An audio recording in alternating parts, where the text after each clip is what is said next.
Hamidah, nyawa adik kau tidak berharga jika dibandingkan dengan kemewahan yang menunggu di hadapan kau. Jikalau Faridah tidak dibunuh, hidup kau masa depan akan menjadi gelap.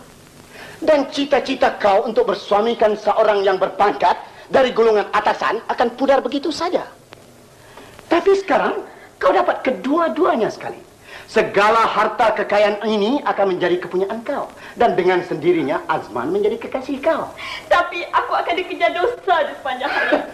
Dosa. Kita manusia biasa, Hamidah. Tidak ada manusia di dunia ini yang tidak melakukan dosa. Sebab dosa itu sendiri adalah mainan hidup. Dan kalau semua manusia di dunia ini hanya memikirkan soal dosa saja, sudah tentu dunia tidak akan menjadi seindah sekarang. Ya, betul. Tapi bila kita mati nanti, akan masuk neraka. Ha! Gunakan masa muda kau ini untuk menikmati kemewahan hidup di alam ciptaan Tuhan yang serba indah ini. Kenapa diperkecil-kecilkan ciptaannya? Hah? Dengan harta-harta kau yang ada ini, kau boleh pergi ke Amerika, England, Paris, Rome, dan ke tempat yang indah-indah di dunia ini. Akhir sekali, kau pergi ke Mekah.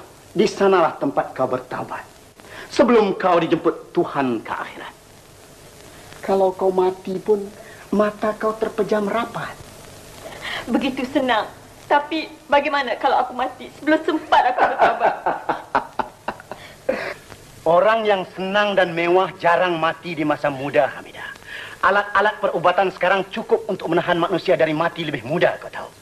Tapi sahkah kita menunaikan haji dengan cara begini? Sah. Jangan kau berfikir seperti datuk nenek moyang kita dulu.